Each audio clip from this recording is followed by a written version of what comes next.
Hindi lang isa, kundi apat pa ang nakaabang na players ng Ginebra na talaga namang magiging malaking tulong din ito this series sa semis na ito kontra SMB. So yan ang ating mga tatalakayin. So speaking of Barangay Ginebra, marahil nakita naman natin na medyo lumalawak yung rotation na nitong si Coach Tim Cone, lalo na nitong pagpasok ng semis kontra nga SMB. So alam nyo ba na nitong pagpasok ng semis kontra SMB, may apat pa na natatanging manlalaro ang Ginebra na kaya pang makapagbigay din ng impact para sa Gins kung ito'y bibigyan or mabibigyan ni Coach Tim ng more minutes sa court. So ito nga sila: Raymond Aguilar, may taas na 6'4", position forward center.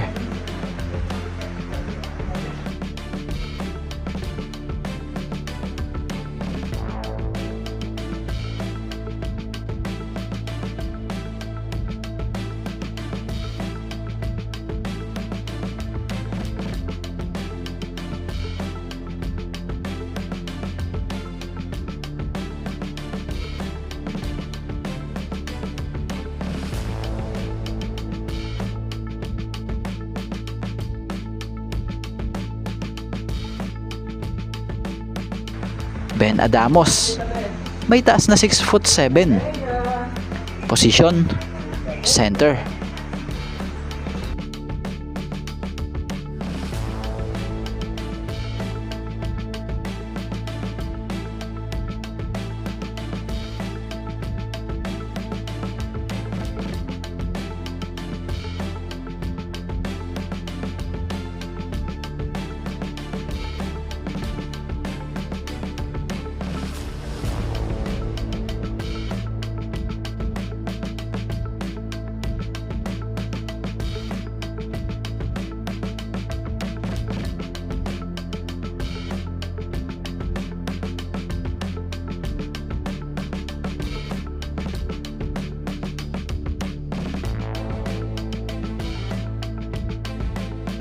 Nards Pinto, may taas na 5'11", position guard.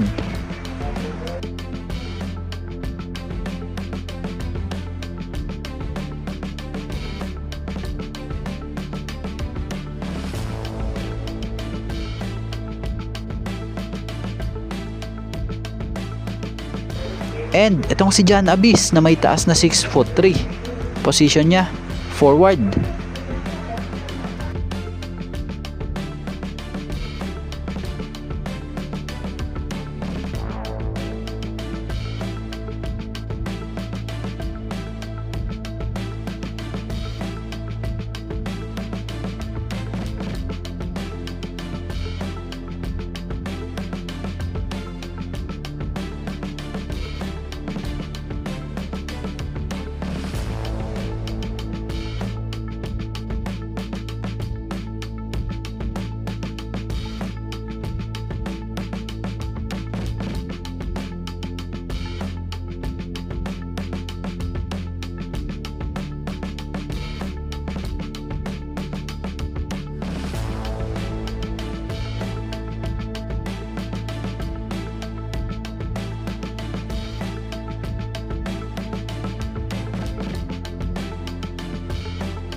So sa apat nga pong yan, lahat yan may bitaw at very hassle sa game.